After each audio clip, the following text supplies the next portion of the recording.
Hello, everyone. You are very welcome along to this evening's webinar. My name is Anita Ruan. I'm the Head of Marketing here in Gill Education. This evening's webinar is the first in a three-part series that Gill Education is delighted to be hosting on mastering the new primary maths curriculum. We hope that these will really complement and support your teaching in the classroom. So your presenter for these three webinars is going to be Sarah Byrne. And just to give you a little background on Sarah, Sarah is the author of Mighty Maths, which is Gill Education's brand new programme for the primary maths curriculum. She's also an experienced primary school teacher herself. She's currently teaching in St. Vincent de Paul Infant School in Dublin. She's passionate about the use of digital technology to support all areas of education, but in particular, passionate about using it for maths education in the junior classes, as you will see throughout the next three sessions. She has also lectured in maths education and maths in early years education as part of the Maths for All team in Dublin City University. And so without further ado, I'd like to hand you over to Sarah for this evening's presentation. Sarah. Hello, thank you very much, Anita, for that introduction. We'll get started. So I suppose this is just what to expect from this three-part series. So today we are going to have an overview of the new primary maths curriculum. Specifically, what does it look like for us as teachers? So I am an infant teacher myself. So what does it look like in my classroom? We are also going to look at what does it look like for the children? So what does it look like for our students? So what are we doing and what are they expected to be doing with the new primary maths curriculum? We are also then going to look at recorded planning, so short-term and long-term planning in the primary maths curriculum, as well as a brief look at how to implement the primary maths curriculum into our teaching and the learning in our class. We are also going to have a brief look at Gill Explore. So for anyone who has signed up, you have free access to the Mighty Maths series for junior to second class on Gill Explore until January 2025. I am going to go into more detail about Gill Explore towards the very end of this, you know, how you're going to access it and what it looks like and so on. But everyone here tonight does have free access to that till January 2025. And then we will end with a Q&A. So if there's, you know, by the time we get to the end, if there's anything that I haven't answered, hopefully I'll be able to answer it then. So that's for today's session. So it's basically understanding the primary maths curriculum and then planning and practice. So the second session then, which will be the 7th of November, we are going to specifically look at junior classes. So junior infants to second class, and in particular play. So we know anyone who's, you know, looked at the primary maths curriculum, the primary curriculum framework, you know, play has such an emphasis. It has such a huge place in the curriculum, and we're going to look at how you can implement that. So the importance of play in the primary curriculum framework and the maths curriculum, and what do these engaging activities look like in a maths lesson? So we're going to look at games, we're going to look at the use of maths manipulatives, we're going to look at using stories through maths. That's a big love of mine. Using songs and rhymes, and then digital activities. So while that is the activities I will be showing at the next session will be geared to junior to second, the website and, you know, where to find these games, they can be used kind of right up to sixth class as well. So, you know, come along for that as well. And then how to choose a playful and engaging activity using the primary maths curriculum. And then we will have a Q&A as well at the end of that. And then our final session then, we're going to be looking at problem solving and the primary maths curriculum in junior classes. But again, the approaches that I'm showing can be used up to sixth class. It's just the examples I will be providing in that session will be based in the junior end. So we'll have a quick recap of session 2, because there's going to be quite a lot in the next session. So we'll have a quick recap of, you know, what worked, what didn't work, and any questions. Then we're going to look at cognitively challenging tasks. What are they? How we should be using them? How the children should be using them?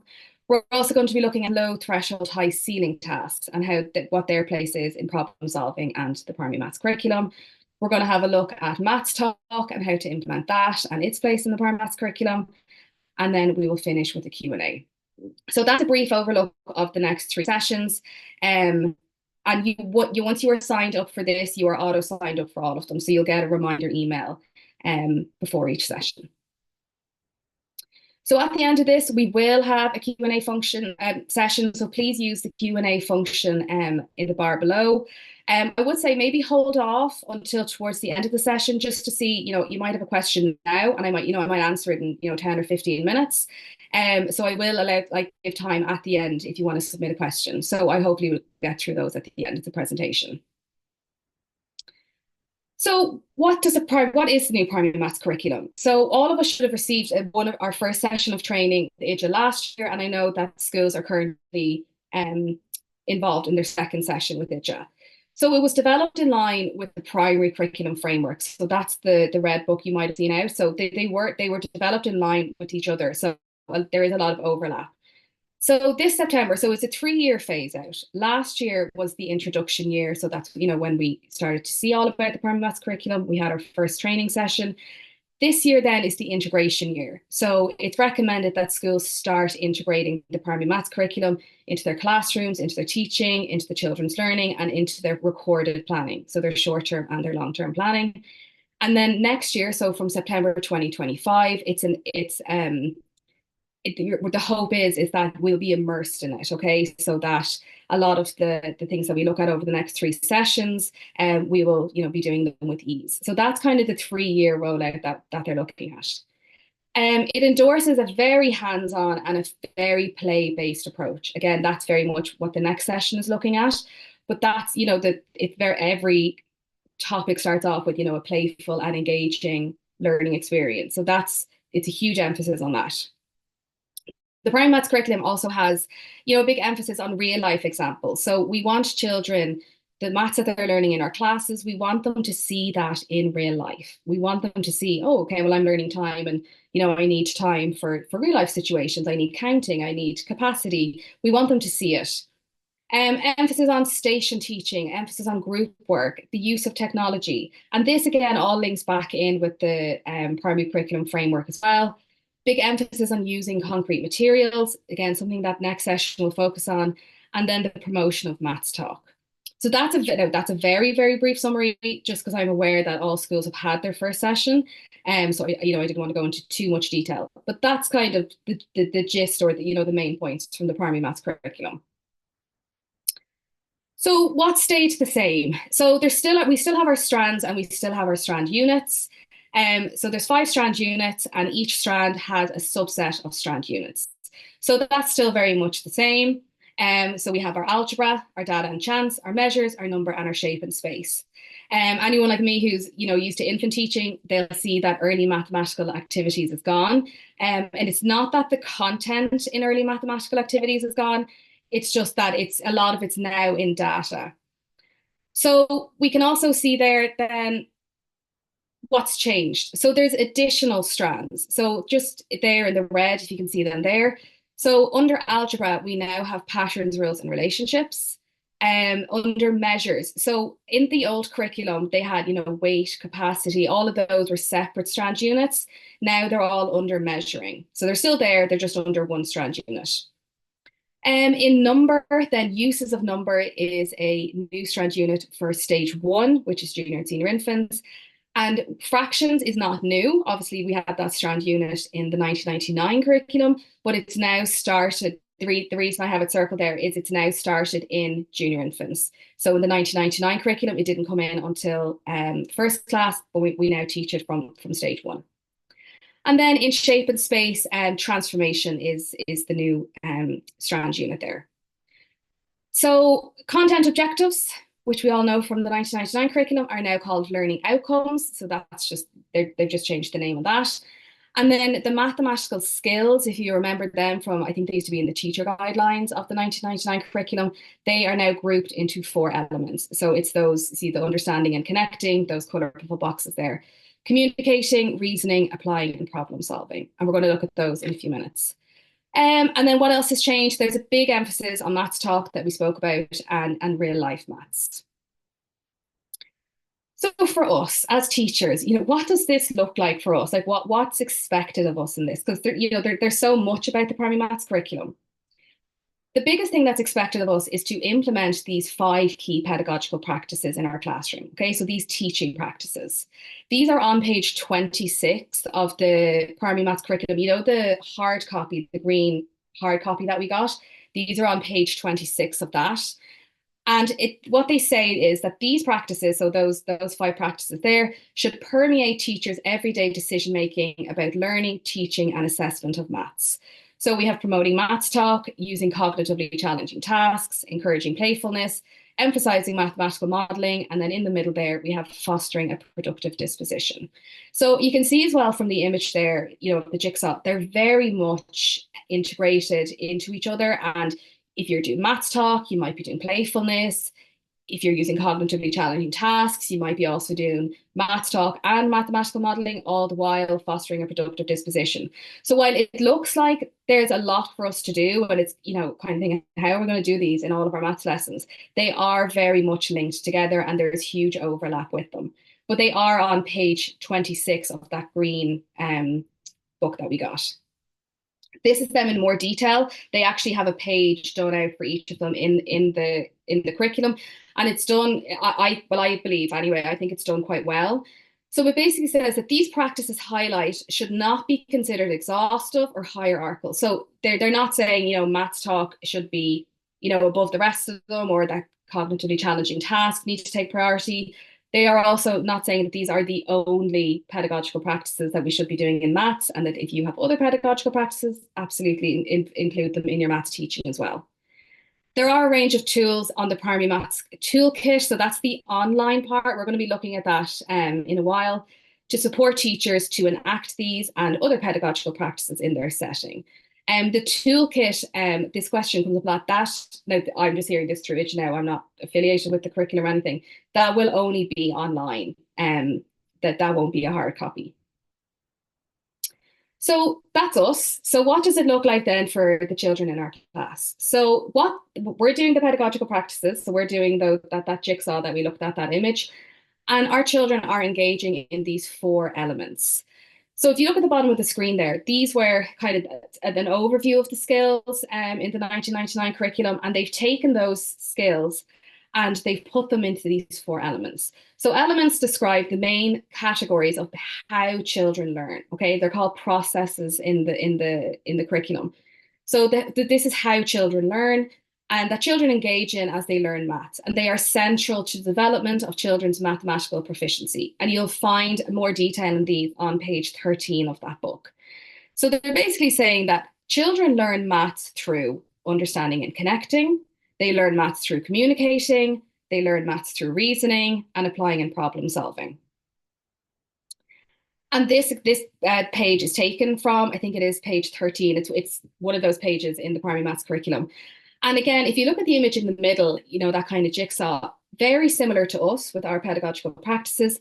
These 4 elements that we want the children doing in all of their maths lessons, they're really, really interlinked. And as you read through them, you'll kind of start to see, oh yeah, when they're doing understanding and connecting, they're also communicating and they're reasoning and they're also applying and problem solving. So they are very much linked.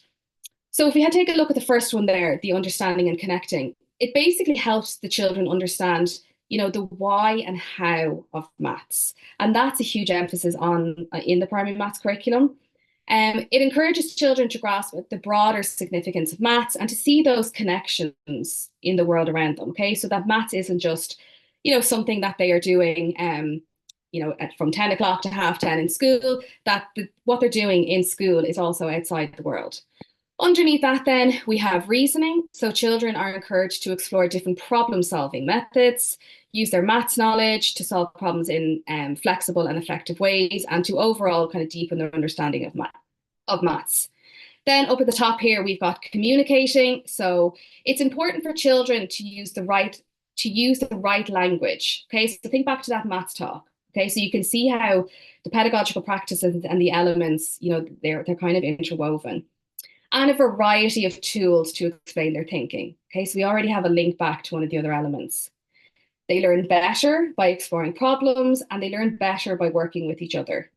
And this collaborative learning, and we will be looking at this, when they were, you know, producing the maths curriculum, they went to primary school children and, they said to them, what do you like doing in maths? How do you like learning maths? And one of the things that came back time and time again is that they liked learning with their peers. They felt more comfortable if they were confused or they had a question to ask their peers rather than asking their teacher. They liked learning from one another. And I think as primary school teachers, we probably can see that ourselves anyway, that they do work better with each other. They learn better as well this helps them to improve both their understanding and their communication skills. And then finally, the last element down there is that children are encouraged to think logically as well as making sure they can explain and prove their ideas. Okay, so it's not just about getting the right answer. It's about the right answer is an important part of the process, but it's how did you get there? And that's a really big part of this curriculum. And this helps them build strong reasoning and problem solving skills. And in our third session, we will be looking more at the problem solving side of things. Okay, so that is the elements. So that is, back there, that is what the children in our class are doing. So we're the pedagogical practices and they are the 4 elements. So how do we implement this then? So, this all sounds great, but how do we start implementing this? So the first thing I tell you to look at is the toolkit. So this is online and I'll show you the link now. And all of the links as well that I show you today, I'm going to give you a link to a Padlet at the end and in an email tomorrow. So there's no need, to be copying or pasting any of these at the moment. You have access to all of the links that I show you over the 3 sessions at the end. So the Primary Maths Toolkit basically provides support for us and how to build these rich learning experiences that they're looking for in the primary maths curriculum. So the components of it are maths concepts, a progression continua, which I know gives us all a little bit of fear when we hear that from the primary language curriculum, support materials for teachers, and then eventually, they're not up at the moment, but there is a tab for examples of children's maths learning that they, I assume over time, there will be examples of that. So I'm just going to show you here now. This is how you access this. So this is what it looks like. It's just on curriculum online. You'll find it easily enough, but I am going to give you a link to it in the Padlet as well, and it'll be in emails tomorrow. So this is the toolkit, and it's broken down into our maths concepts. So all of our strand and our strand units have maths concepts. Then we have a progression continuous. So we're going to look at the 2 of them now for a minute. So our maths concepts are kind of what I would call like the big idea. So we have our learning outcome, and our learning outcome, if we have a quick look at this one here. So this is just the first one here for algebra. Okay, so we can see, I'm sure you're familiar with this from your first session anyway, that it's broken into 4 stages. And then we have these really, really broad learning outcomes. They are 2 years, okay? So just think of how much it takes over 2 years to, for children to fulfill that learning outcome. So our mathematical concepts underneath these are kind of like the big idea, and these underpin these learning outcomes. Now, again, they're broad enough because they are over a 2-year, they're a 2-year cycle. So it is still broad. So that's the mathematical concepts. And down here, then we have the progression continua. Now, progression continua, I love this progression continua. I think it's done really well. So if we'll just stick with the first one here, just because we've seen the maths concepts for that. These are basically like the learning experiences. They're sample learning experiences. And we are under no obligation to put these in planning or, to be going off and ticking every single one of these off. These are just sample learning experiences for the children in our class. You'll see down the side here that they have the elements. So, we want all these elements to be in our lessons, and you can, as you go through these, you'll see there's a huge overlap. And we have, from learner A to learner K. Okay, we know that we're kind of familiar with that from the primary language curriculum anyway. And I think these are great because they kind of give you ideas of what to do. Well, they certainly give me ideas of what to do. So, if I'm doing, an algebra and I'm looking at, number patterns, and I'm thinking, well, how am I going to do number patterns for this element? It gives you ideas here. So, explore patterns and numerical relationships in addition and subtraction facts up to at least 10. So then I think, okay, grand, I'm going to do my number facts. That's going to do my rules and my relationships there with numbers to 10. And as you go down here, I'm not going to go through it in too much detail for you because I know that we have looked at this in training. It shows you then how do you do that in communicating, okay? How do you do that in reasoning and applying and problem solving? So it absolutely is worth having a look at, and I think it gives great learning experiences for each of the strands and the strand units and the mathematical concepts. But just there is no requirement for us to, tick these off basically over, a 2 year cycle, and they're just sample learning experiences. So they are the two main parts of the toolkit to look at, and that's what's going to help. Well, it certainly helps me with the planning. That's what's going to help us. Then there are support materials, again, just if you want to have a look at these yourself. It kind of gives you extra material like referencing material, and there's research. There's these down here at the bottom, introduction to maths talk, promoting maths talk. They're very good if you're not familiar with that.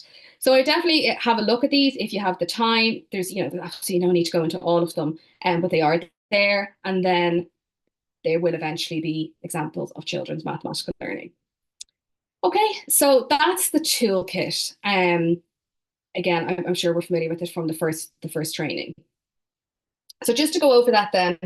So learning outcomes, 2-year journey, really broad, not something that you are going to fulfill or achieve in a fortnight. It's a 2-year journey. Then they are underpinned then by the mathematical concepts, which are kind of the big idea. And then they are underpinned by the mathematical processes, which are the 4 elements. And then alongside our 4 elements, again, if you remember the progression continua, we have them at the side. We have the progression continua, which are basically just learning experiences, which are what are the children doing in your maths lessons. So that is basically how we can implement it, and that's how it looks from the toolkit. How else can we implement it? Now, there's so much lovely stuff on these slides, and the majority of this is going to be in the next 2 sessions. So any kind of, activity you see here and you think, oh, I'd love to know where that is from. Now, some of them you can see there's names on them, but I will be going and giving links to these in the next session. We just wouldn't have the time to do it in this session. So one of the ways we're going to implement it is by these low threshold, high ceiling tasks. So these are tasks where everyone in your class can get started, but everybody can get stuck. So it's for all the abilities in your class.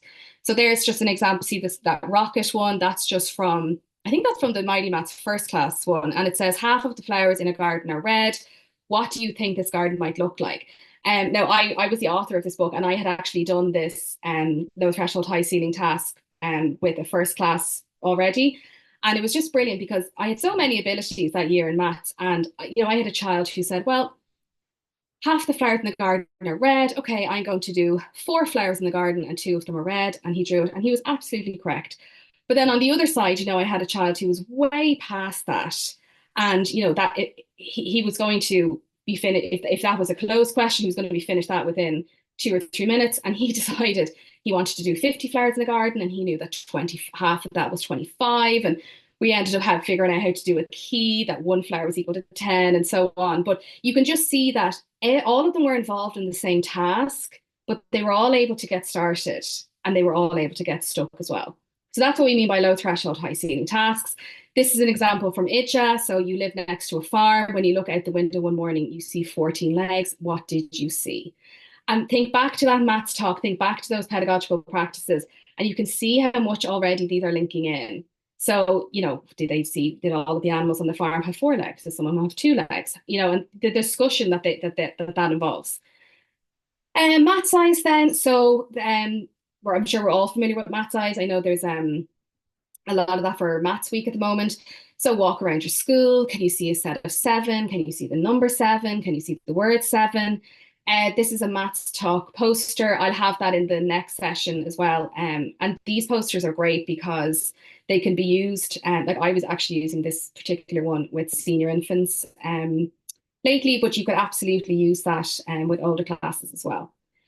Then down here, maths talk. So yeah, huge emphasis in the primary maths curriculum on maths talk. So activities like same but different. So if we look at that maths talk there with the dice, how are these? So there's 2 images there. The 2 dice is 1 image, and then the dice with the 6 is the second image. So how are these the same, and how are they different? And something about Maths Talk, if anyone is starting to implement it, it's actually quite tricky for them to do Maths Talk. I know when I started it, I kind of thought, oh, sure, they're going to give me all the right answers. But we actually have to teach them. It's, think about our oral language lessons. We actually kind of have to teach them that maths language as well. And then there's another one. And again, I'll be going through these websites next week. How are those 5 frames the same? How are they different? Obviously, they're both the same because they both have 4. They're both 5 frames, they're the same color. How are they different? You can imagine all the answers that you get. And these are great samples for group work as well, because they really much kind of feed off each other's answers there. So how else can we implement it? Collaborative learning. So that is just that was a game. That's actually a photo from my class. Was it last week? We were doing the number 6, and this was just one of the kind of playful learning experiences from. I think it was the Senior Infants Mighty Maths, the playful learning experiences grid.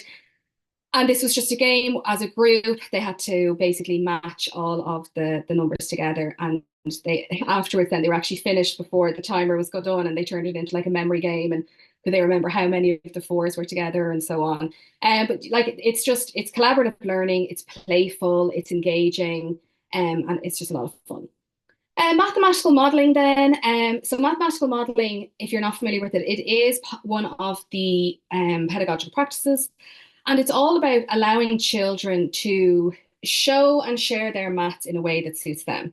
So that's just a screenshot from a STAR strategy and like just a tutorial for it.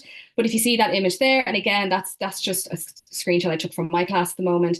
That's just our tools. We call them our maths tools. And when they're doing addition, some of them use cubes, some of them use counter, some of them use lollipop sticks.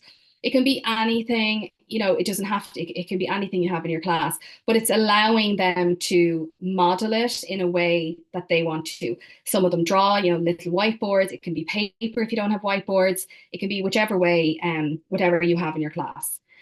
And then overall, then we have child agency. Okay, so allowing children to kind of not take control of their learning, but take control of what they want to do in their learning. So this is just a maths journal. If you're familiar with maths journals from IJA, they're kind of the most recommended kind of form of assessment at the moment in maths. So this is just one. I can draw or write. These are at the end of a unit. So I can write or draw to show how to measure the length of my classroom. I will use my tools. And they can either write a sentence there or they can draw a picture. There was one we were doing last week. We had just finished a kind of a fortnight on doing the number 6. And they had to fill in how they could show the number 6. And some of them drew 6 cubes. Some of them drew the number 6. Some of them did a number line and circle 6. Some of them drew 6 bears. But it's just giving them that agency that they were able to show me in a way that they wanted. We will be going into a lot of these in more detail. So I know I kind of did a very quick kind of, whistle stop tour of those, but it's just to kind of show you how you can implement it. And I suppose to show you what you probably are already doing. And we'll look at them in more detail next week. Or sorry, next session, not next week. Another one is your classroom environment. Okay. And again, lots of us are doing this already. So it's things like your displays, it's having your posters up, your days of the week, those games there, the mind puzzle cubes. I just have, like an early finishers table, and there's, some maths games there. But other things as well, like not just having your maths display, things like, in water play, having our, the capacity jugs, having all of that kind of thing, allowing them to use the maths resources outside of maths as well. So classroom environment's a big part of it as well. And then overall, it's these playful and engaging activities that we want them doing. Okay, so we want them, we can see them there tracing numbers. That's the group game we had. Play-Doh, always a big hit. They're just Play-Doh maths again. We're doing the number 6. I wanted to just show you, I know it's a whole number 6. I just wanted to show you like real examples from a class, because I know that's what I like when I'm on these kind of things. I like to see, okay, well, what does it actually look like? And we've been doing a lot of the number 6. 6 dinner sit then. So, teaching maths through stories. That's a big love of mine. We're going to be looking at that next week, using songs, using rhymes. And that poster then and there is just one of the math stories from Mighty Maths. And they're all playful, they're all engaging, and that everyone is learning. Okay. So that's, again, very quick, but that's how you can implement it. Okay, so moving on then to recorded planning. So this is our short-term and our long-term planning, okay? And these are suggested approaches. So if you're not familiar with that document there on the screen, it's preparation for teaching and learning. So it's the guidance for all primary and special schools.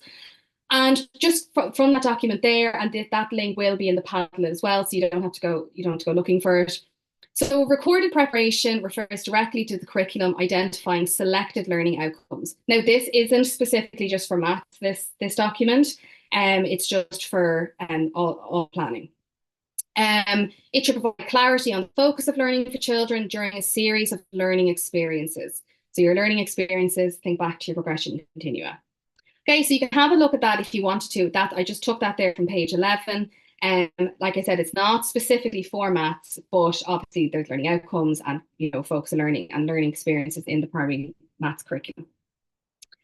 So let's look quickly at some long-term planning and how this could look in your school. So definitely using a whole school approach can allow schools to focus on certain features to implement the primary maths curriculum.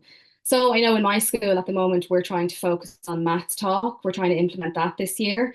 And that can help, if the whole school are focusing on something. Long-term plans are supposed to be flexible, okay? So they don't have to be, done by October and then printed off and never change. You can change them. You can be flexible. Things like Maths Week. Like I'm looking at, my fortnightly at the moment, and we're not ticking off a whole lot of it because it's Maths Week at the moment. And so you allow your long-term plans to be flexible, and I can take my long-term monthly plan, and I'm going to have to change that up because of Maths Week. It may need to be amended throughout the school year, and it doesn't need to be followed rigidly.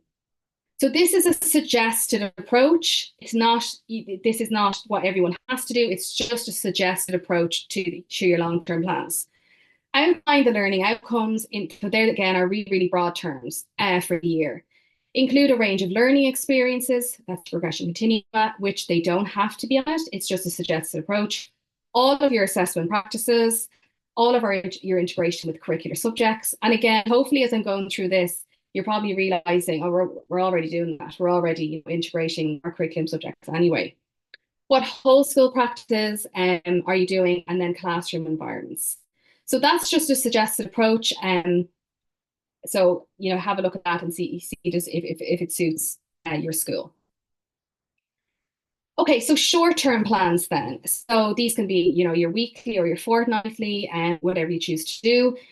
These have to be personal and individual to each class, as we know. Okay, so in my school we have 5 of each stream, and my fortnightly plans are going to look very different to the senior infant next door and the senior infant across the way, because of obviously the children in our class. We might all be doing, I know we were all doing the number 6, but they would have looked very different at the end as well.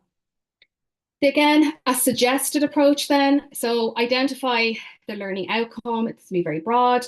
And then list the focus of learning. So these are your mathematical concepts and which mathematical concept will help achieve the learning outcome. So that's if you go back to your toolkit, go to your mathematical concepts, and you will see which mathematical concept you're going to focus on for that fortnight.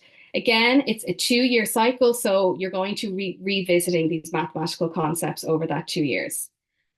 Identify any learning experiences. So they're just examples of the progression continua that will support new learning. So that this part is quite specific. So it's, what are the children doing? So if you think back to some of the pictures I showed you from my class there a few weeks ago, the learning experience there was, they were making the number 6 using Play-Doh. They were doing a collaborative game with, it was subitizing, that one where they had all the columns. That was kind of a subitizing game. So that's quite specific. Again, it doesn't have to be taken from the progression continua, but it can. And then include all types of assessment. So, your formal assessment, your informal assessment, your maths journals, peer assessment, all of that. And again, that is just a suggested approach. So I'm just going to show you, just because you have access to Mighty Maths on Gill Explore, or whatever program you're following, just to show you an example of, I'm just going to look at short-term plans for today. and just that they are editable. And that is really important, that they do have to be edited. So I'll just show you here, just because you will have access to this from next week.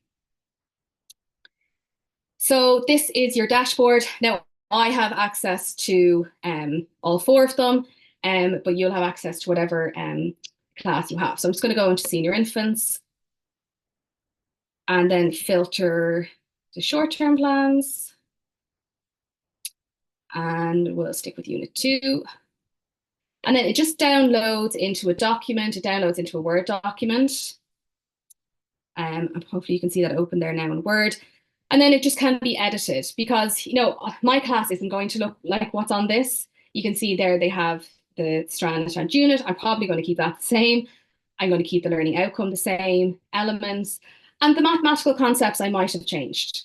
Okay, and then you can see the focus of new learning, the learning experiences, the assessment. So it's all editable, and I would have, when I did unit 2, I would have edited that significantly to suit my class. But it is available there, so it just, if you are looking to see what it looks like on Gill Explore or in the primary maths curriculum, that's just an example. So just to go through Gill Explore, then I actually go through it. I thought I had another slide there. You will have, we have huge numbers on this tonight, so it probably will be about 5 working days, but someone will be in touch with you via email and they will set you up on this. And like I said, you will have access to whatever class level you have. So I'll come out of senior infants actually. I'll go into first class. We'll look at a different one. So just to give you a very brief look at Gill Explore, so you will have access to all of this. So you'll have access to the ebook. That's an additional practice book. If you wanted to see kind of any teaching resources, they're in there. But if you filter by resource type, you have assessment, the digital library then. So these are all of your games. So if we look at unit 3. So this here, this is an interactive math story. So you just click on that and it brings you into a story. I'm not going to go into it now, but you get the idea. So and then these ones, the digital activities are like your games. You've got a toolkit. So you have access to all of this. There's songs and rhymes. This is a lovely one here, actually. If you're looking for kind of learning experiences and you're not really sure where to start, these playful learning experiences are lovely. And they're kind of, you know, like, I don't know if you saw on one of the slides, I had the Play-Doh mats, they were from this. And actually, so was that subitizing game. So they're just nice examples of how you could implement some of these kind of playful and engaging learning experiences. Short-term plans, solutions, yearly plans, and so on. So you will have access, like I said, it will probably be up to about 5 working days just because of the kind of large numbers on this. But please have a look at it before the next session. And if there's any questions, then I hopefully can help. So how to prepare for the next session. So I'm just going to finish up now in about 2 or 3 minutes just to have a look at any of the Q&A that have come in. So it'd be great if you could explore some of the activities on Gill Explore for whatever class you have from junior to second. If you could also have a look, because we're going to be focusing on playfulness, if you could have a look at the primary maths curriculum and just on that specific pedagogical practice, it's only 1 page. Just if you had a quick glance at it, it would just be great before the next session. And then also, if you wanted to as well, on page 25 of the primary curriculum framework, just have a look, I suppose, at the place of play and, you know, how much of an emphasis there is on play. And I suppose what it means, it's not just, you know, board games and role play. It is that, but it's lots of other things as well. I would also like to show you this if you're not familiar. I love this from IDGA. This is the micro maths section from IDGA. I'll show it to you here. And again, you've access to all these links after this. This is a great place to start as well. So if you go to this link and if you scroll down, it gives you great kind of, you know, cognitively challenging tasks. It gives you math size, it gives you maths talk, it gives you open-ended tasks. So if we have a look, always, sometimes, never, I love these ones. And these can again be adapted, you know, if you are in a senior school, you could even have a look at this and you could adapt them. You can see here they're actually they're very varied on this. So, you know, like a clock has three hands. Is that always true? Is it sometimes true? Is it never true? And, you know, you can imagine the discussion and the reasoning and the communicating and all of that that comes into that. So they're all on IDGA, they're all available, and they give you kind of sample questions as well. You can have them up on the whiteboard. I could stay on the Mighty Maths is brilliant. There's so many of them. So I definitely have a look at that before the next session. There's lots of great ones on the IDGA PMC Hub. And then finally, you all have access to this after the session. This is just a Padlet wall that I will be updating after each session. So the first one is today, so session 1, the PMC and planning. These are just, there's not much on it today because it was mainly planning, but you have access to the primary maths curriculum, Gill Explore for the Mighty Maths, the primary maths curriculum toolkit, and then if you wanted just that preparation for teaching and learning. Hopefully by the end of session 2, there will be a lot more on this, but just for the next session, if you wanted to, you could have a quick look at page 25 of the primary curriculum framework, and then the IDGA, the micro maths that I was just on there. And then we will obviously have more resources, and if there's any kind of useful links throughout, I'll be popping those up as well. Okay, so I'm going to have a quick look now at the Q&A. We are coming up to 7:15. So I'm going to have a quick look now at these.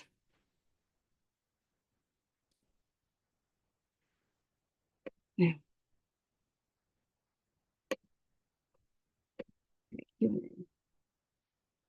So when will the programme be available for 5th class? Yeah, so the Mighty Maths Senior End will be out in early 2025.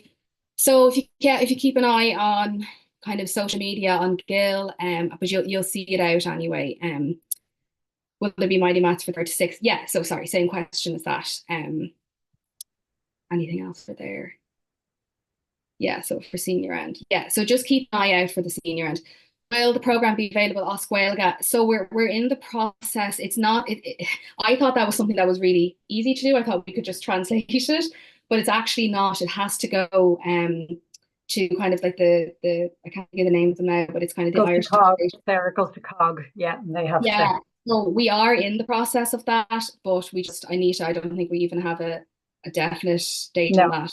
Yeah. But that it is a hope that we will. Yeah, it's not it's not as easy as I personally thought. So how do you break down the learning outcomes for short-term planning? So like I said, the learning outcomes are really broad, so you don't have to break the learning outcomes down, but use the mathematical concepts. So you think of it like as you're eventually at the end of a 2-year your phase, you're looking to get to the learning outcome. So you break it down first by the mathematical concept, and then you break that mathematical concept down by the learning experiences. Okay, so they are the very like specific activities that they're doing in class. But you can just state the learning outcome as it is. I'm using Mighty Maths with my 1st and 2nd class, and I'm finding it excellent. Oh, well, thank you. We love it. No, we're getting great feedback on it, especially the stories. They seem to be a huge hit, the interactive stories. So yeah, if you're on Gill Explore, definitely have a look to see if there's any stories for units that you're doing and show them, because they're lovely. And there's math size questions on them, and there's maths talk questions, and yeah, they're lovely. So thank you very much. I am in a 2-teacher school. Will you give access to multiple classes when giving access to Gill resources? Yeah, Anita, I'm sure that's no problem. If 2-teacher school. So as far as I understand it, the access will be for whoever has attended tonight, Sarah. So that's really, I think, the way it's going to be. I'll talk to our sales manager, but I understand that it's people who've attended the session will get access. So, but you know, they can, the 2-teacher school, hopefully it'll be easy enough to share. Yeah, perfect. Yeah. Any links for math stories, linking literacy and maths? Yeah, so that will be the next session. So in the next session, we're going to be looking at one of the playful and kind of engaging parts will be maths through stories. So I will be giving you loads of links and loads of, I could do a whole session on just maths and maths true stories. So yeah, we'll be looking at that through in the next session as well. And then how do you determine the focus of, is this the focus of learning? I think that means, yeah. So the focus of learning is, I take this from the maths concept. So I really break it down, and I look at the focus of learning as something very specific. Okay. Even like if you think of your Walt like that. So they are doing the formation of the number 6. So I look at it that is like the bottom of the tier. So it's very specific to that. The one area that I'm not getting full value from is the Mighty Maths Toolkit. Can I get some guidance with this, please? Yeah, absolutely. So I say if you contact digital, if there's any specific question, you could pop it up there. If there's, I might be able to help. If not, I would recommend contacting the digital team. They're very quick to get back. It could Sarah, be. I'm just going to pop in there, Sarah. Yeah, absolutely. Yeah. I'm wondering if it's a technical thing, or is it that she's not sure how to use it with the class? Maybe if they get in contact with the rep in the first instance, that might be the thing, because they can determine where the issue is and who we need to go to. Would that make sense? Yeah, that might. Yeah, if that's what it is, I use a kind of whole class, like for kind of demonstration purposes, and then I would use then the digital activities. They can be kind of shared on iPads. So I'm not sure if that's what you meant. If you want to even specify that more here, I can answer that. Or if they want, if Sylvie wants to reach out to us even after this, we can determine absolutely. what So whatever the issue is, yeah, we'll get that sorted. No problem. Loving the STEM challenges in the Mighty Maths resource. The children really get, yeah, the STEM challenges are lovely, aren't they? Yeah, we've gotten lovely feedback on that as well.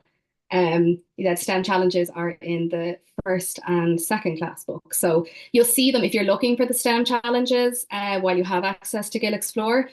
They are embedded into the pupils book. So there's no tab for them. So if you go through the ebook for the pupils book, you'll find them easily. It says like STEM learning on them.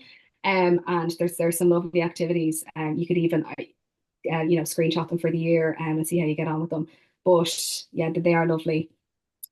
I think I've answered, because there's a few repetitions, so I think I've answered all of the questions there. I'll just check. I'm just gonna pop into the chat. I'll save you reading through all of them if that's okay.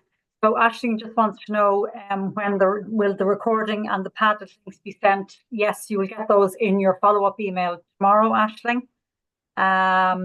One question that's for you, Sarah, would be: do you have a list of books to integrate with maths? Do I have a list of books? I presume that. Oh, I see it there. Do you have a list of books to integrate? Yes, I have lists and lists and lists. So I will be going through that at the next session. So if that's something you're particularly interested in, hopefully by the end of the next session, you will have loads of them. So there are absolutely fabulous book resources out there, specific to maths and not specific to maths, but that can be used in maths. So love seeing all these questions about how to use stories through maths. So we'll be looking at that in the next session. Talk or translating the books through IR. Yeah, so look, hopefully, fingers crossed. The copy of the recording, sorry, Sarah, because I'm just aware we're coming up to 7, so I'm just trying to get everything in.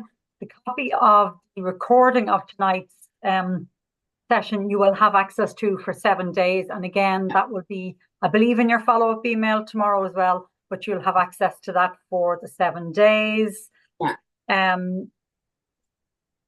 So Sarah, there's 2 more there in the Q&A, 2 or 3 more if you want. Oh, actually, they're coming in. Yeah, do you want to have a look there? Starting with Jane there. Someone said I prompted the toolkit, but the rep got back really quickly. Yeah, that's what I was saying. If you there, I think there seemed to have been a bug at the very first week in September. I know I had an issue as well, and when I got onto them, they fixed it. So I think that hopefully that's. And there's teething issues, I think, with all of these once they go out into the world, and we're working through those. We're enjoying Mighty Maths Junior Infants very much. Thank you. It's such a lovely program. How do you structure a lesson to get language, concrete materials, and digital resources in? I think that means. So they're very much integrated. So, I wouldn't just be, if I was doing maths talk, I wouldn't just be focusing. I might have them having tools as well, and they'd be using their maths talk in a discussion as to well, can you explain how you got that answer? So it's not necessarily that you do math talk on its own and then you move on to concrete materials and then you move on to digital. They would all very much be integrated into each other. Is there support for set teachers? Yeah, so there are extension activities, and there are also, if you click onto the teacher resource books in the teacher ebook, it's the teacher resource manual. At the start of each unit, we've basically done these kind of common misconceptions in maths and how to support that for anyone who's struggling. And there are also then at the end of each unit additional supports. So hopefully you find something there. I teach at a school where the idea of using schemes is being discouraged. How do the departments respond to schemes such as this? To be honest, I don't know. I can't kind of give an answer on what the department look for when they're out in schools. My understanding of recorded planning is that it's very much what schools decide to do, and that once your elements, like your learning outcomes, your concepts, once they're listed, my understanding is that they should be happy with that. But sorry, I can't really give an answer on what the department would respond to that. And the category is also mentioned there. But my understanding, I guess, there is that we have given the editable plans so that they can just tailor them to their own, and that will certainly, is acceptable. Obviously, if they've tailored the plans to their own needs, is that correct? Yeah.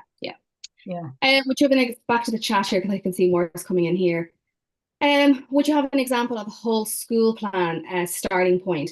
So I don't have an example of a whole school plan, but we do have examples of yearly plans.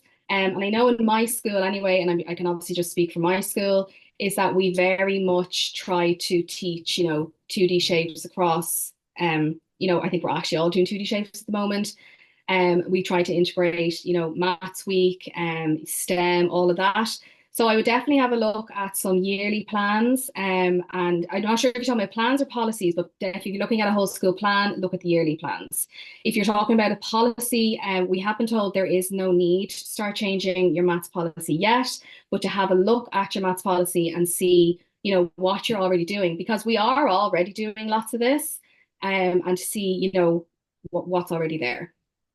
Can I come in with one, Sarah? Just Michelle has asked, do we need to register for future sessions? No, if you have registered for tonight's one, you're automatically registered for the next two, and you will get a reminder email with the link again. But I believe it is the same link, but you will get a reminder email with the same link. Michelle, thank you for asking that. Someone said, are we getting a copy of the slides? No, I don't think so, but you're getting a copy, you're getting a recording, so you'll see the slides. Yeah, so anything I shared there on my screen, you will see in the recording, but we won't be sending out, like the PowerPoint as such. And actually, Noreen has shared that link, which I've seen as well, the mathsthroughstories.org. Oh, I love it. Oh, if I could just do a whole session on that, it'd be great. We're going to be looking at that next week on our next session on how to use the they're like how to basically kind of filter out those, because it's quite overwhelming when you go onto it, but how to get onto the recommendations. So maybe we might. Oh, that okay. So I think that's it. I think. No, I think we got that. Yeah. Perfect. Well, thank you so much for everyone signing on a Thursday evening, and very much looking forward to the next session.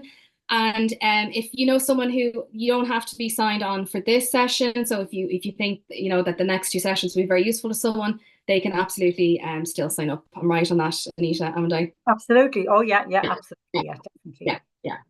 Okay, and then like we said, you will be getting an email within the next 5 working days, just because there's such a huge number on tonight. And you will, in the next 5 working days, get access to Gill Explore. Gill Explore, yeah, absolutely. Mighty Maths on Gill Explore. Yeah. Great. Thank you very much, everybody. Thank you, Sarah. Thank Great you. job. Okay. Thank you. Dawn. Thank you.